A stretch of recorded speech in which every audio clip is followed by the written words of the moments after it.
With that, I would like to call this meeting of the Assembly Committee on Natural Resources to order. Members, before we begin, a quick reminder to please mute your microphone when you are not speaking so that we can minimize background noise. And with that, will the Secretary please call the roll? Assemblywoman Anderson. Present. Assemblywoman Black. Here. Assemblywoman Brown May. Here. Assemblywoman Carlton. Assemblywoman Cohen. Here. Assemblywoman Ellison. Assemblyman Ellison. Present. Assemblywoman Gonzalez. Here. Assemblywoman Hanson. Here. Assemblywoman Martinez. Present. Assemblywoman Titus. Assemblyman Wheeler. Here. Chair Watts. Here, please, Assemblywoman Carlton present, and please mark Assemblywoman Titus present as she arrives. We have a quorum. With that, we have one presentation on our agenda today from the State Forester Fire Warden on wildfires in Nevada.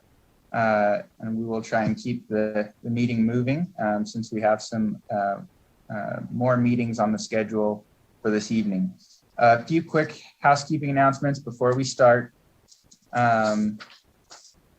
Members of the public can provide testimony in a variety of ways. Information on how to participate can be found on every meeting agenda and on the help page of the legislature's website, which can be found in a header at the top of every page. Participants must register in advance and can submit opinion polls or sign up to provide testimony by phone or video conference. Written comments can also be emailed to asm.state.nv.us before, during, 48 hours after the committee's meeting. Exhibits or amendments must be submitted electronically as a PDF to our committee manager no later than 4 p.m. the business day prior to the meeting. Any amendments must include the bill number, the statement of intent, and contact information for the entity submitting. All exhibits can be found electronically on the Nevada Legislature's website, where you can also sign up for our personalized legislative tracking service. We ask that any public comments be kept to 2 minutes so that all speakers can be accommodated and that we can keep the agenda moving and get through it in a timely fashion. Speakers are urged to avoid repetitive comments that have been made by previous speakers. And as a final reminder, it is unlawful for a person to knowingly misrepresent the facts when testifying before a legislative committee. Also, I will remind, and I don't think we have any motions on our hands today, but when making a motion or a second, I just want to remind members to please also state their name for the record and for the ease of me knowing who makes those motions. So with that, I believe we can go on to our presentation on wildfires in Nevada. So with that, the presenter can begin whenever you're ready. Just state your name for the record and you may begin. Thank you. For the record, Casey, State Forester Fire Warden for the Nevada Division of Forestry. I'm going to share my screen with you here. All right, so thank you for having me here today, Chair Watts and members of the committee, to speak to wildfire in Nevada. Oh. So I'll start with what fire season 2020 looked like for us. We had a total of 802 fire starts across the state, burning about 292,000 acres. This is kind of a different year for us in that our fire starts were significantly up. Our average is about 600 fire starts per year. We were up significantly this year. In addition, the cause of the fires, we were significantly up in human-caused starts and human-caused acres. I believe that might be correlated to how many people were outdoors because of COVID. But this year, 68% of our starts were human-caused and 76% of our acres were human-caused.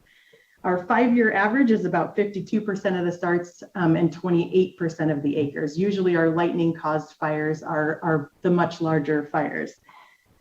One of the things I wanted to talk about quickly was the COVID impacts. We as a collective body, state, federal, local government realized pretty early that there were going to be effects on fire suppression response due to COVID-19. Primarily our concern was getting enough ground crews, either from them being impacted by actually responding to the COVID response, or just not being able to travel across state lines. So the BLM, the Forest Service, local government, Fish and Wildlife Service, and the Bureau of Indian Affairs got together very early on in the season. We increased staffing where we could across the state. We put in some strict guidelines on how we were going to manage the COVID issue with firefighters and still keep them safe throughout the state. And we collectively came up with a state, federal, local government plan for how we were going to manage that. And we increased our air assets across the state, helicopters, scoopers, and other response, so that we could ensure that if we didn't have the ground crews, we would at least have the air assets until we could get the ground crews in. The map you see here is just a map of the fire starts this year. Red and yellow were the human cause, or red and green were the human cause, it's like Christmas, and then yellow is the natural caused. I've traditionally show you this graph every couple years. The reason we do this is not because we care more about the Humboldt watershed than other watersheds across the state, but this does depict two things for the state. This is an indicator of all watersheds across the state. And the reason this is important, we've overlaid the actual acres burned each year over the water flows in the Humboldt watershed. One of the things that's important to note here is if you look at the first 20 years, 1980 to 1999, we burnt about 4 million acres, just over 4 million acres across the state of Nevada. We were averaging about 208,000 acres a year, which you can see the highest year on record was 1999 at just below 1.8 million acres. That was an anomaly. We didn't have years quite that large in those 20 years. In the last 21 years, really, from 2000 to 2020, we've burnt just shy of 10 million acres across the state, and we are averaging about 500,000 acres a year.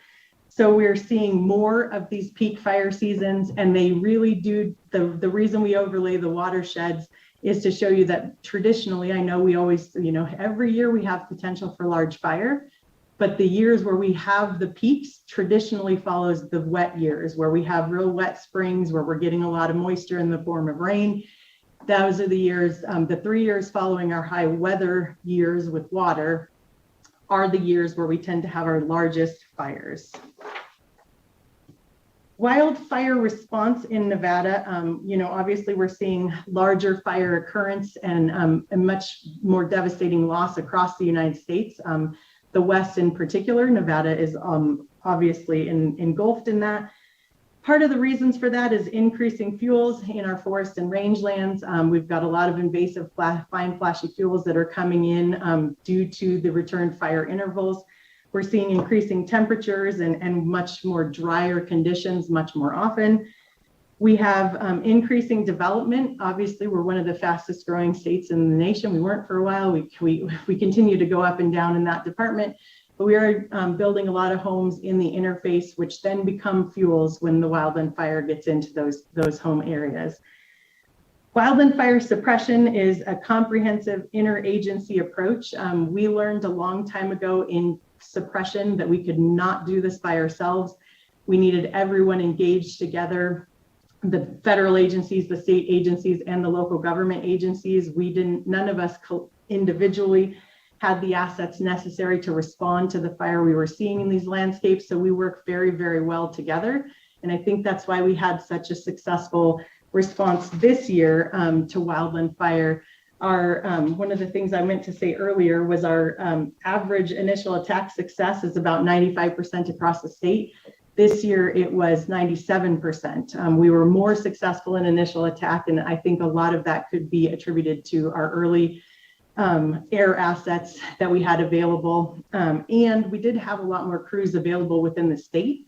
because at the times we were burning, other states adjacent weren't for a little while. And then Oregon and Washington and California did burn. So one of the things we also realized is that we can't just focus on the fire suppression assets of our agencies, putting all of our eggs in the suppression basket.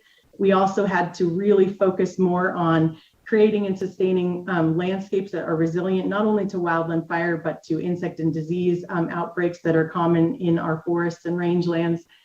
And also, we needed to create and sustain communities that can withstand fire. Fire in these ecosystems is natural, but can be very devastating under the wrong circumstances.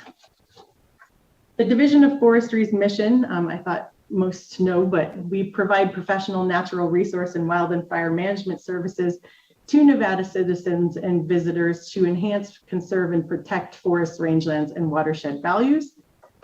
So our job is not only to manage suppression assets. We do have our own engines. We have 3 helicopters. We also have hand crews, a large number of inmate working hand crews across the state. But we also, our primary mission is to try to create those resilient landscapes. So all of our firefighters, though they are firefighters by trade, also are natural resource managers by training. We put them in and have them doing work when they're not suppressing fire. Some of the accomplishments of the division this year, we treated about 4,700 acres. One of the things I would say here is we were on target. The last 4 years, we've all been redirecting ourselves back to the mission, and then COVID came. So we were on target to overshoot. We average about 5,000 acres, so we're actually short of our average. Part of that could be was due to we haven't had a lot of our inmate workforce available to us. So we are just generally understaffed in order to get to multiple projects out in the landscape. So we're hoping once the COVID situation diminishes or becomes less of a problem, we'll have our workforce back out there and doing more projects, because that was our goal, was to get an increase in acres. We also had some of the highlights. We did have a decrease in our plant materials that were sold, though we sold 54,000 plants and 15,000 pounds of seed. The seed was directly correlated to the fire season we didn't have the year before. It was a small fire season, 82,000 acres. The seed sales actually correlate directly with that. The plant sales being down, that's about 1/3 of our average plant sales.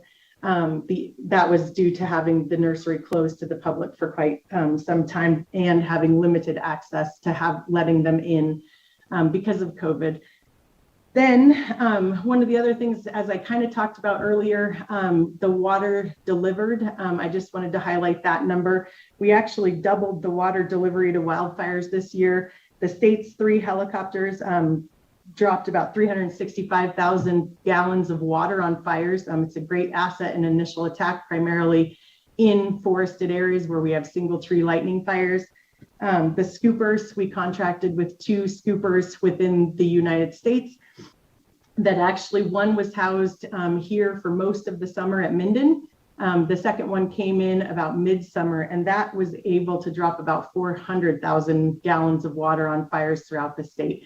Having that early scooper on contract, actually, they dropped on 200 fires, and they were initially out there. If they have a water source right available, they were able to get thousands of gallons of water on the fire much quicker than the other assets we had. So we saw an example was the Topsy Lane fire. Within the first 15 minutes, they had dumped 400 gallons of water, 4,000 gallons of water, and it was out, which would have been a lot longer if we had only had initial attack ground forces. So it was a great asset to have on contract. One of the good things about having it under state contract as well was that when they're under federal contract, they become national assets. So when Washington and Oregon and California did begin to burn, all of our air assets started to move out of state. These ones, we did move them out of state if we didn't have risk here, but we were able to pull them back when we needed them, which was nice.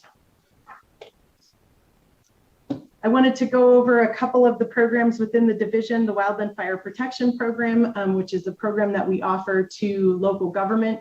It's a cooperative program between state, the Division of Forestry, and local government fire protection districts to improve capabilities and efficiencies for suppression, but really before, during, and after fires. The map that you see depicts in green all of the entities that are currently within the program. Our non-participants are primarily down. We split up Clark County into multiple jurisdictions.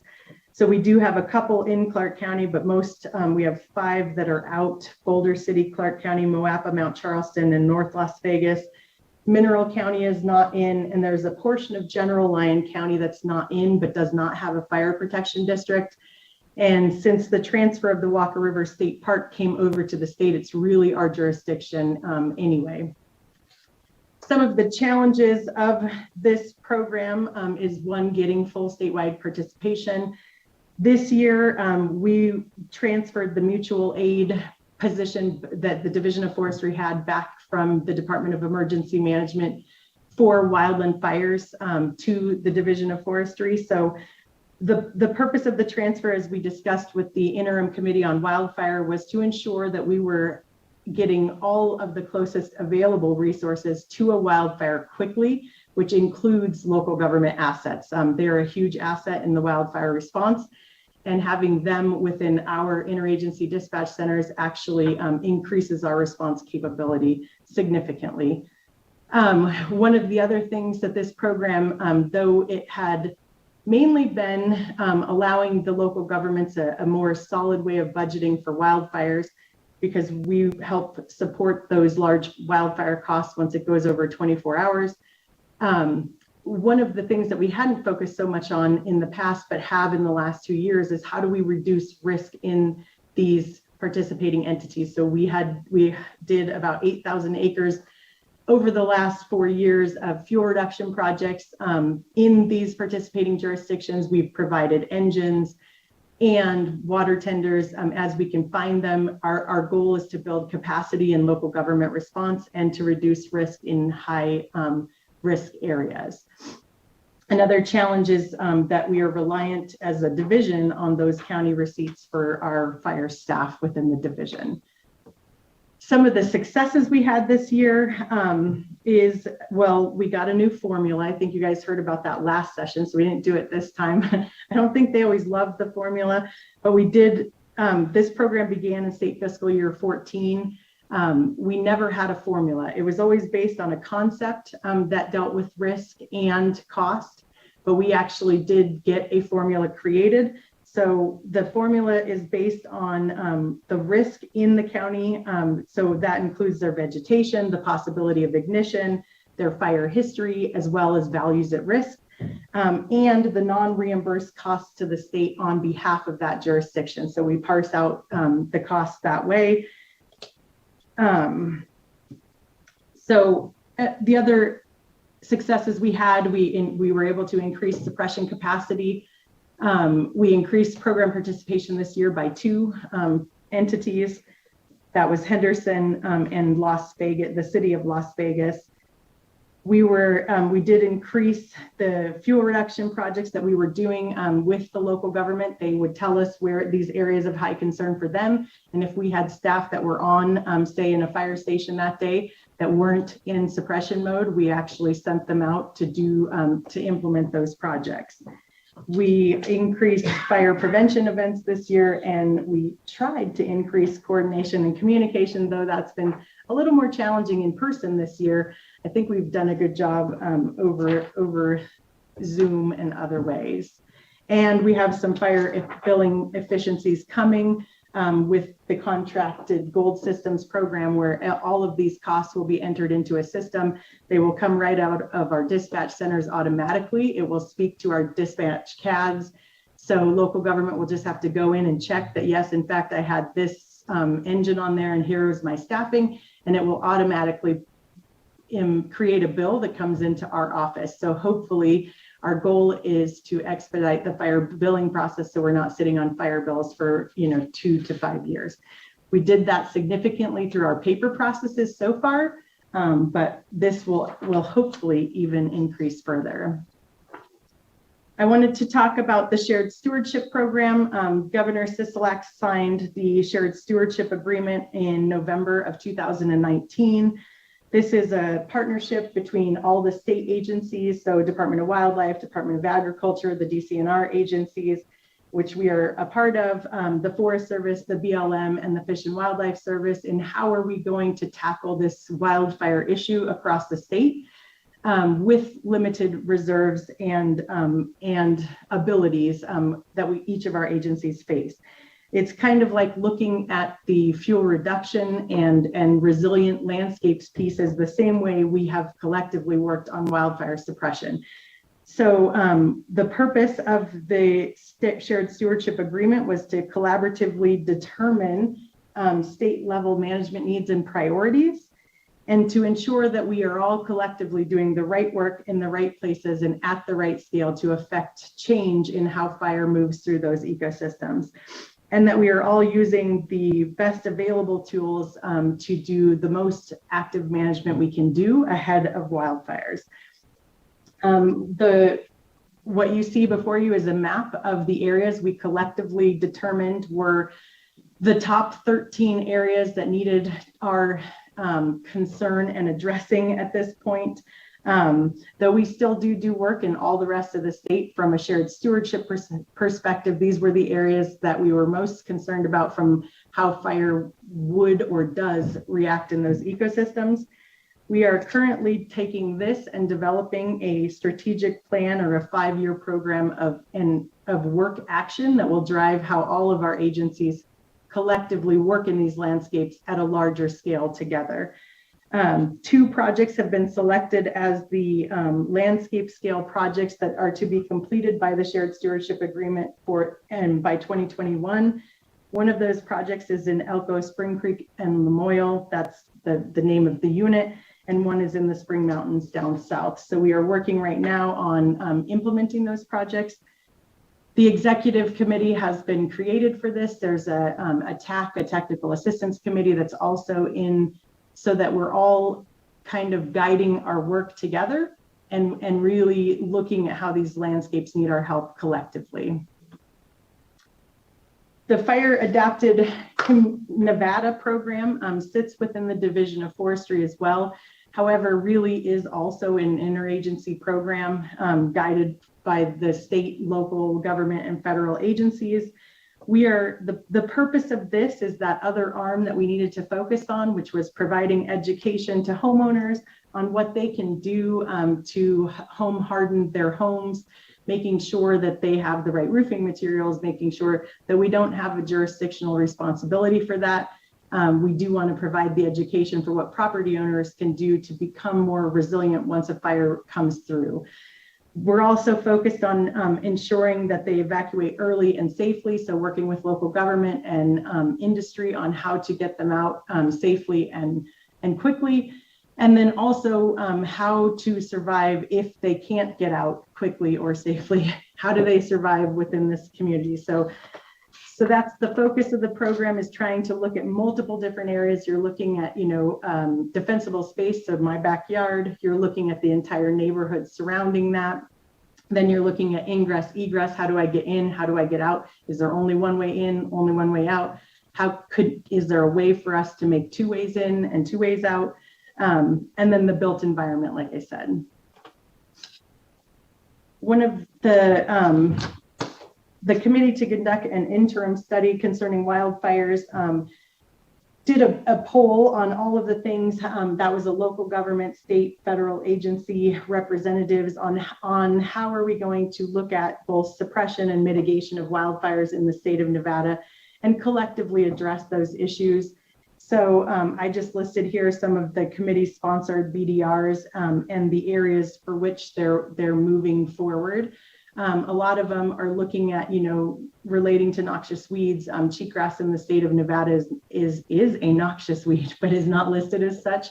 And so how do we manage, or I guess now live with cheatgrass and try to reduce it in our environment so it's not causing the fire return intervals increasing of say, if the fire, a normal fire cycle in some of these ecosystems would be 20 years, Now we're seeing it reduced to 5 years or even annually because of these fine flashy fuels. So we're kind of looking at how do we more collectively work together. That's what a lot of these BDRs are doing, making sure that we solidify the relationships between the Forest Service, the BLM, the Fish and Wildlife Service, and the state agencies, so that beyond my tenure or whoever's in charge of those agencies, we are working together both from a suppression standpoint, which we have done for decades, and from an implementation and resilient landscape perspective. So that's our goal.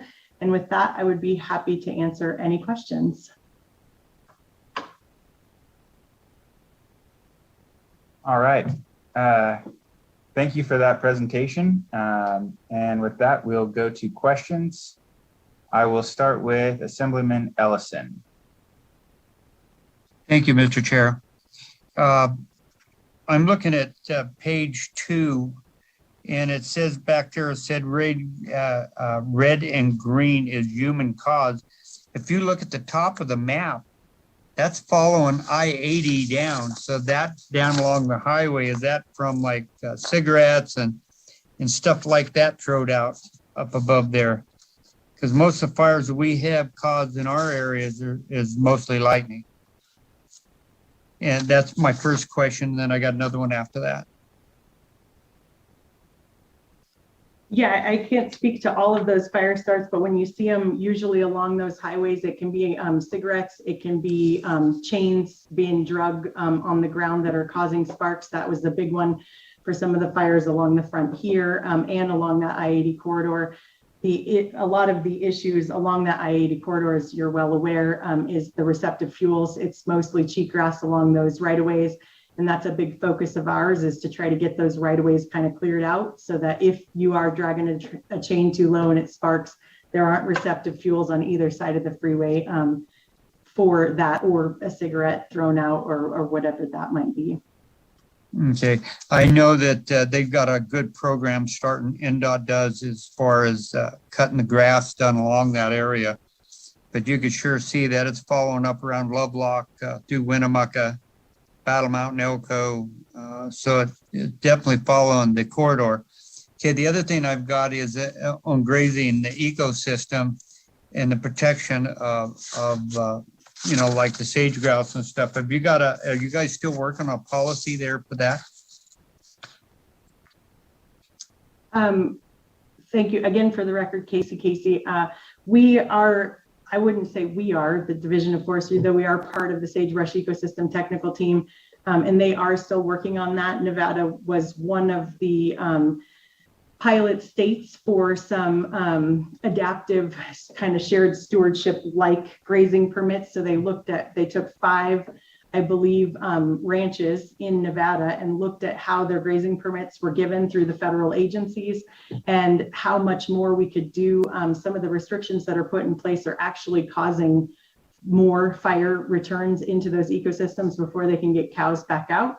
So they did look at that, and I think they found great success. And I think you will see a big change in how those permits are awarded going forward. And that was one area that was really great, I would say, for the cooperation and collaboration in Nevada. Other states got 1 pilot project. Nevada got 5 because we were working together a little bit better and had some really forward-thinking ranchers who were willing and able and had been doing this for decades. But maybe just not taking any credit for taking care of those ecosystems. Okay, thank you, Mr. Chairman. Can I have one follow-up, please? Go ahead. Yeah, thank you.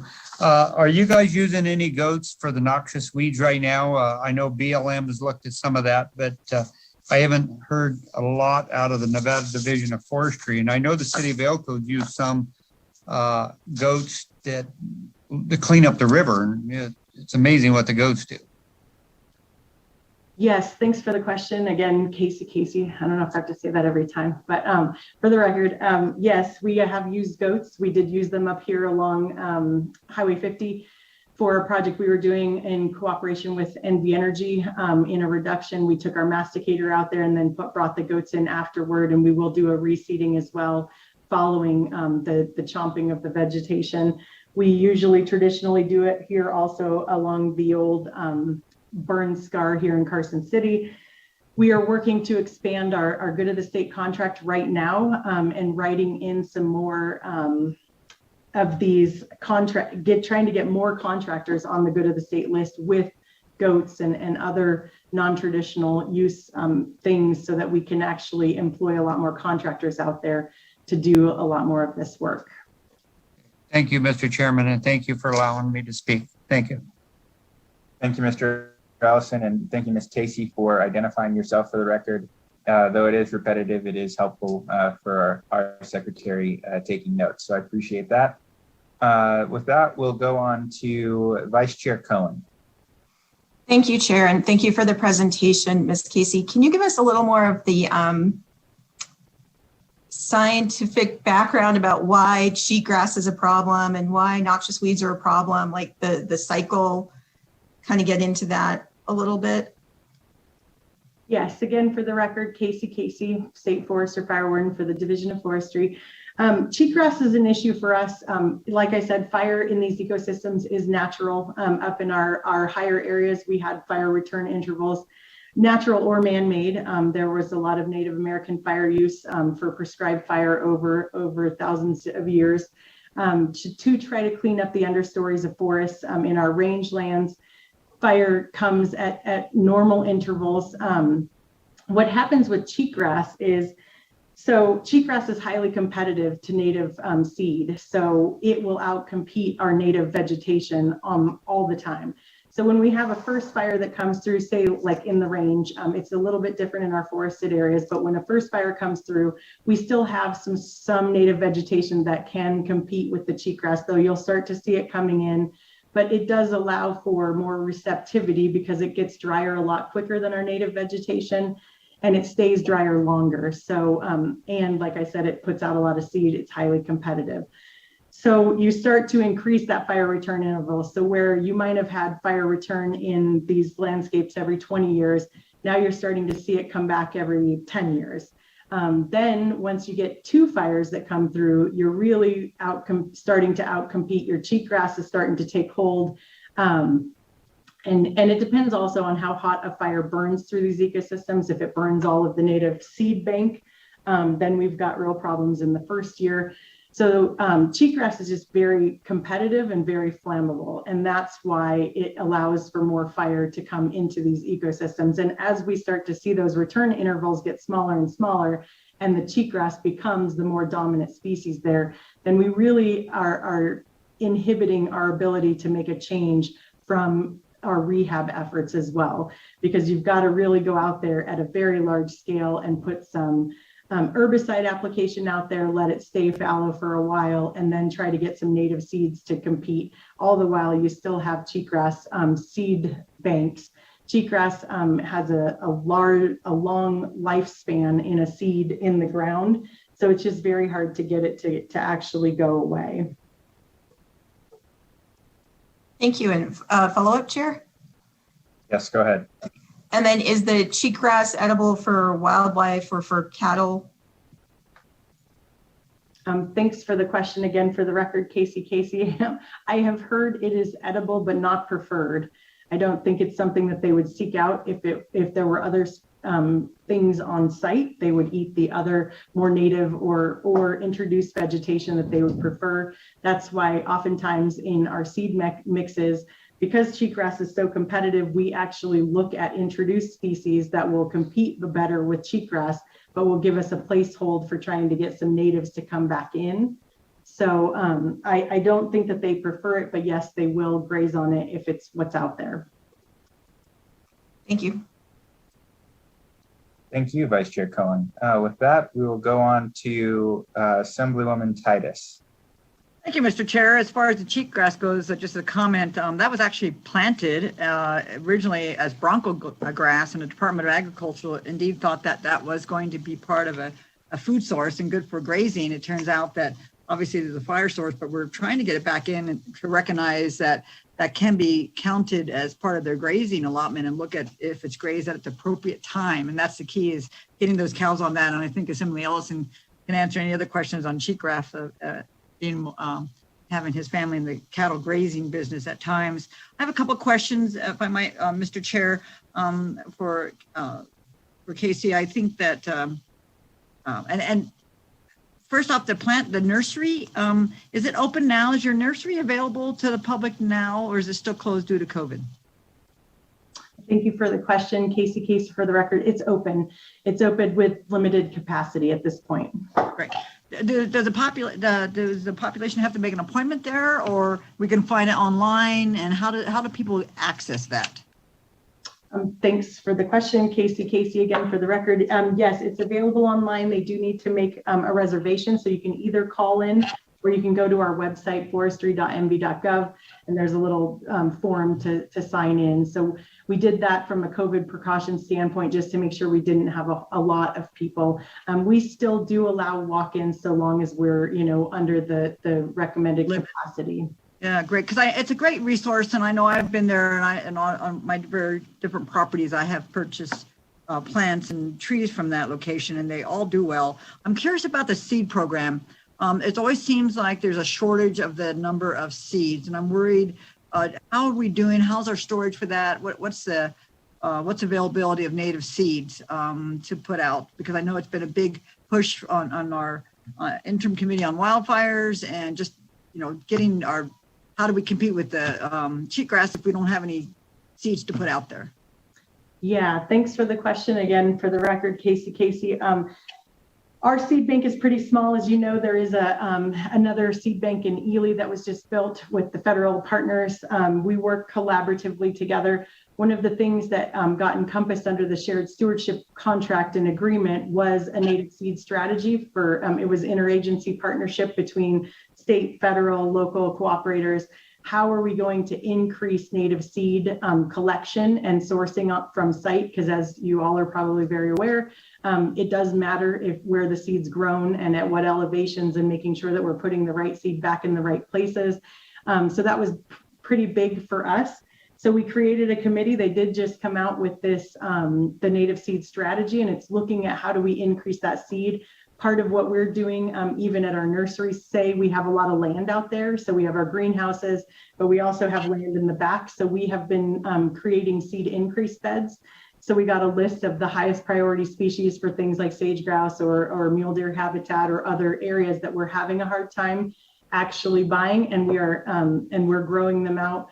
We're looking at trying to help get more private industry folks and ranchers involved in this as well. So trying to create contracts that would be long-term so that they have some stability in this process. If we were to ask them to grow, say, sagebrush, it sounds weird to want to grow sagebrush, but seed is not a given every year. It's all dependent upon how much moisture we get. And so those are the types of things that group is looking at and implementing across agencies. Excellent, thank you. And if I might have another question, Mr. Chair? Go ahead. Following up on that, that nursery is right outside of Washoe Valley. And do you have anything in Southern Nevada that could absolutely benefit, I think, from a nursery program, or is it just here at the Washoe Valley where you have your nursery? Thanks again for the question, Casey. For the record, we have two state tree nurseries. The one there on East Lake Boulevard is where the seed bank is, directly next door, and our office. Our second one is in Las Vegas. It's right directly attached to the Floyd Lamb State, or I think it's a county park now, but it's in that same driveway into that area. It used to be way on the outskirts of town, and now it's right in the middle of suburbia. So the statutes require that we sell the plants for conservation purposes in bulk. So one of the bills you'll see this year is trying to kind of expand on some of that. But we do have two. Vegas is great for us, actually, and it is the primary growing source for us. As you know, our growing season up here is pretty short, even with the greenhouse. So Vegas is the primary one who's growing most of the things, and then we move them into outside shade structures up here to be sold up here too. Great, thank you. And that final question, Assemblyman Ellison asked a question about that corridor and pointing out about grazing, and we have the board of sheep that go on the Carson City hillside out here, and we know that lowers fire risk and some of that, and goats and all whatever we can to graze off some of this. he also mentioned, or maybe you mentioned NDOT and, you know, the cutting and making sure that that fuel beside the roads is kept down. But it's been my impression in the past that they also have a program where they put an herbicide or some not an herbicide, but maybe a fire retardant that they spread alongside the roadside. Are you partnering with NDOT on that program? Thank you for the question again. For the record, Casey. I'm not sure if we have partnered with them on right-of-way projects all across the state, both from a fuel thinning perspective to a tree thinning perspective. So there's visual areas of open space for deer and other things that might cross the road. I'm not aware of them putting down retardant in those areas pre-suppression, but I do know that they've done a lot of times you'll see that green spray that they put out there. That's Right. The hydro seeding stuff that they're doing. We've worked with them with herbicides. We have done prescribed burning in those right-of-ways for them, but I'm not aware of spraying any of the retardant ahead of it. Okay, it's that green thing, the stuff alongside the highway. I thought that was a retardant that they put down to prevent those wildfires from happening, and I'm hearing that maybe that's not what that is. So certainly could be wrong on that. Anyway, thank you for the questions, Mr. Chair, and thank you again for the presentation. And I'm excited to hear that there's more rapid response and early intervention and the billing efficiencies that you're doing. So thank you for the presentation, and I appreciate what you do for Nevada. Thank you. Thank you. Thank you, Assemblywoman. Next, we'll go to Assemblywoman Anderson. Thank you, Chair Watts, and thank you again for the presentation. Very informative. One question that I have has to do with, how do I say this? Are there some ideas of how we can improve our emergency response delivery services? I realize that this is a little bit of a regional thing because the emergency services that are necessary in Douglas for the Pine Haven fire, and Washoe for the Numbers fire, or even here in Carson for the fire on Topsy Drive that you spoke of would be different. But are there some possible resources that you are all looking at to help with these, how we can get those emergency response services quickly? Thank you for the question. Again, for the record, Casey. We're always looking at how do we improve our efficiencies, and that was one of the long discussions we had at the interim committee on how do we get stuff, particularly local government, whose jurisdiction this really is, out there quicker. They dispatch through a 911 dispatch center to all emergencies. They're all risks, not just wildland fire. We, the state and the federal agencies, are really wildland fire focused, and we dispatch out of an interagency dispatch center that's run between all of our agencies. So one of the things that came out of that committee was we needed to be more efficient and look at those local government assets and how we get them into our dispatch centers. So we have made that transition here on the front. We have 5 interagency dispatch centers around the state, one Las Vegas, Winnemucca, Ely, Elko here, Minden. And so we, the primary moving part, the largest amount of moving local government parts is here along the front. So we started with that one. It's the most complicated, so it's taken us a while in transition. But we did just meet with them last week, and I think we did dispatch them this year. And so we're actually just trying to formalize that plan on how they get into our system to actually be more immediately available. Great, thank you. I have a feeling it's a little bit more of an in-depth discussion, so I might be reaching out to you a little bit privately as well. So thank you. Happy to do that. It's fire response in Nevada with the jurisdictions and the checkerboard landscape is very complicated. And I can draw a nice map and a lot of stuff on a whiteboard that might help you to understand, but it is a very complicated response, and because of all of our agents, but we do a good job every year, which I'm hoping that we can correlate that response of really working together and giving up our jurisdictional, focus and really working together can correlate over to how do we reduce the risk on the front side as well. All right. Thank you for that question. I have a couple of quick questions. One is, so we've talked about collecting seed to restore habitat. We've talked about grazing. We've talked about deploying additional assets for response.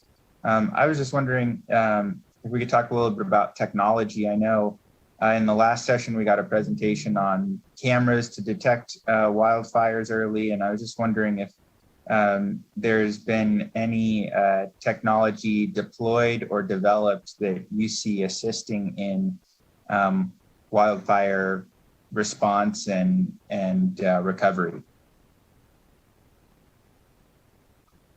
Thank you for the question, Chair Watts. Again, for the record, Casey. Yes, we have been looking at how technology can help assist. Obviously, the fire cameras are great for detection.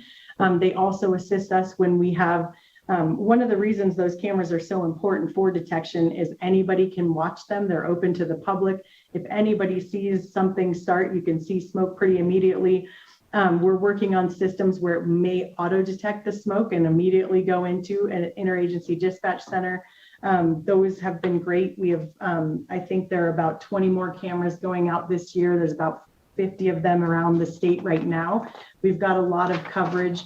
What we're trying to do is make sure that we have coverage from multiple different angles in case we lose those types of, one goes down, we still have coverage. There's a lot of technology we use, weather systems. We've been putting in, with our partnership with NV Energy, putting in a lot of weather stations and weather systems. It helps us to determine really how hot and dry at that micro level, at that micro ecosystem, what does it really look like out there? And that's really impactful from a fire perspective. When we're looking at what are the relative humidities, what's the wind speeds in which directions. So we've deployed a lot of those. We also have mobile devices that are weather stations that we take out with us. We've looked at how drones could assist. We have used drones on fires, both from going up and looking at the perimeter and mapping the perimeter, and in other aspects like seeding. It's strange to say, but they have drones that like shoot seeds from the sky into the ground, and it probably is pretty effective because at least it gets in there. So we're looking at multiple ways that technology can help. There's a lot of great mapping tools out there. NV Energy is coming up online with a lot of fuel moisture readers around the state. So it actually is taking real live reads of what the fuel moistures are at different elevations and in different fuel types, which is extremely helpful for us during prescribed fires, but also during when we're looking at how hot is it, what are we going to staff up for if we need, if we know that we are really dry and our fuel moistures are dry and we have potential for any starts, we can staff up for that. So we're constantly evolving with the technology out there. Thank you. That's very informative, and it's great to see the increased collaboration between governmental entities at all levels, as well as other partners, including NV Energy's increased involvement as they step up their wildfire response plans. So that's helpful. Back to the issue of human starts, and I'm sure that discuss some of the education that goes around into communities on preventing some of the emergencies with communities that are on the interface. Can you talk about any activities that you have in terms of education, outreach, or any other initiatives that might be able to address the increase in human starts that we're seeing for wildfire? Yes, thanks for the question. Again, for the record, Casey. We have always had an educational component. Smokey Bear, we have, goes out to schools, talks to kids about starts. It's pretty effective to talk to kids about it because then they go home and talk to their parents. So that's helpful.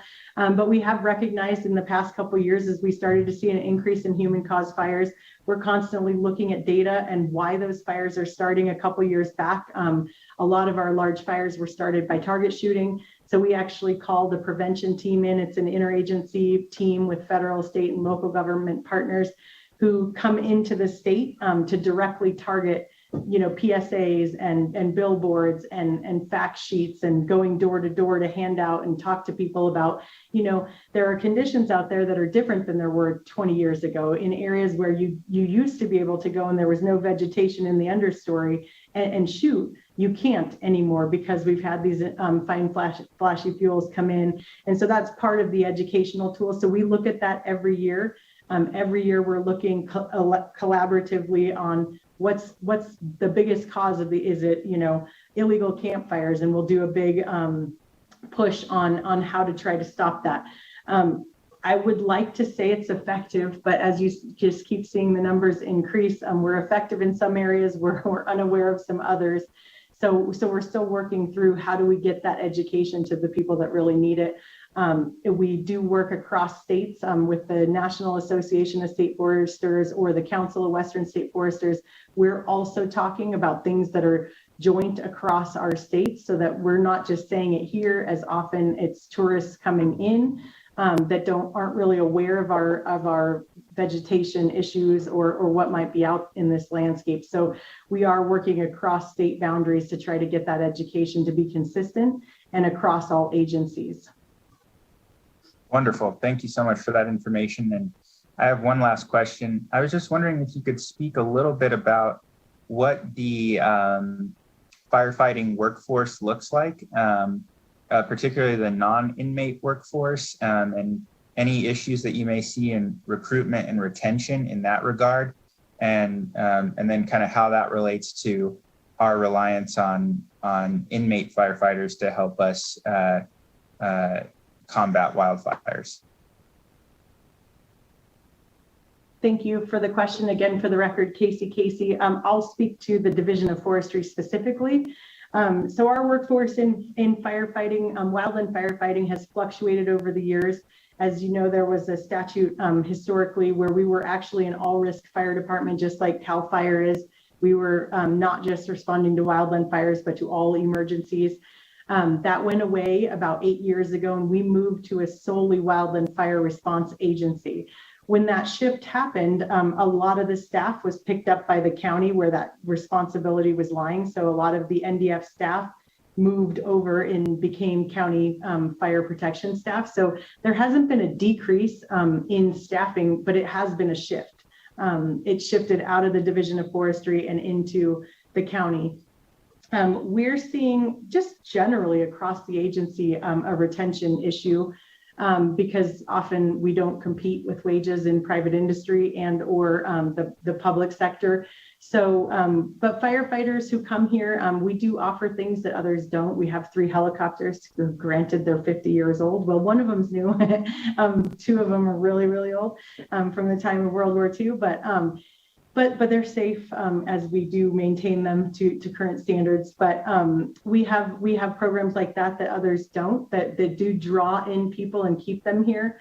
Our largest workforce, if you take out inmate firefighters, is seasonal firefighters. And part of our push was to try to get a longer season for them. And we were able to do that a little bit in last session. Because as you know, we need, historically our fire seasons were 5 months. We would bring them on, do their training for a month, and then, 3 months of firefighting, a month of cool down, and there's your 5 months. Now we're looking at about 9 months, trying to keep them on for project work as well. So it's generally a little bit hard, but from a retention standpoint, we have a lot of firefighters that have been with us for quite some time.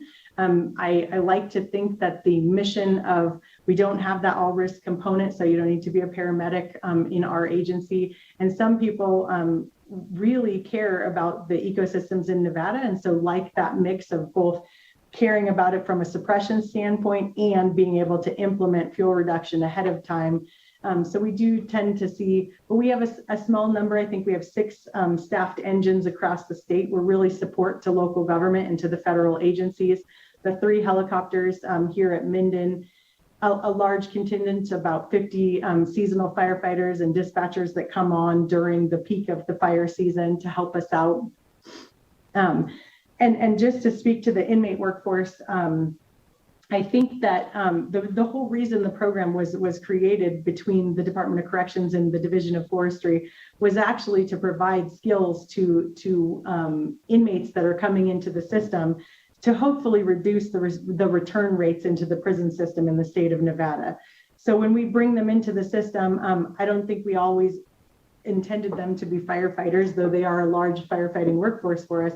Their primary mission, as ours is too, is natural resource management. And we give them the same accreditations. They go through the same training our free staff have, and they take that with them when they leave. So part of the real goal of the program was to try to give them skills. We don't see a lot of them going into firefighting as a career following, but we do see a lot of them going into the tree care industry. So we are working right now with the university on how do we get a bigger program there to give accreditations and certifications concurrent with national standards that could be more helpful to them in that industry. And we do provide them the training and the saw classes and the climbing classes and the how to tie a knot classes while they're in there. And that was really the goal of the program. Thank you very much, Ms. Casey, for that information. There is a lot of helpful information there, and very interesting to think of ways that we can continue to build that pipeline in order to reduce recidivism and provide opportunities for folks. So it's good to hear that that there are other opportunities that folks are moving into, and hopefully there are not barriers for those that want to pursue firefighting to access it. I heard you specifically mention the state does not have a paramedic requirement. I didn't know that. That's very interesting and good to hear. And if there are any of those barriers, I hope that we can be made aware of them so that we can consider addressing those in the legislature. So with that, I think that's all the questions that we have. I know, Mr. Ellison, you had an additional question. Since we do have another meeting starting soon, I'm going to ask you to please take that question offline. And again, thank you, Ms. Casey, for the presentation. For the couple of people that are following along online, I've got my Wildland Firefighter Foundation pin on today in the 52-week club there. So with that, we will now move on to the next agenda item, which is public comment. As a reminder, to provide public comment by phone, you must register online on the legislative website. Information is also available on our committee agendas. Registrants will receive a phone number, meeting ID, and instructions to join the meeting. Please remember to clearly state your name and limit your comments to 2 minutes. And with that, will the staff in broadcast production services please add the first caller with public comment to the meeting? Chair, the public line is open and working, but there are no callers at this time. All right. Thank you very much. With that, that concludes our meeting for today. Our next meeting will be on Monday, February 15th at 4:00 p.m. Thank you all, committee members. This meeting is adjourned.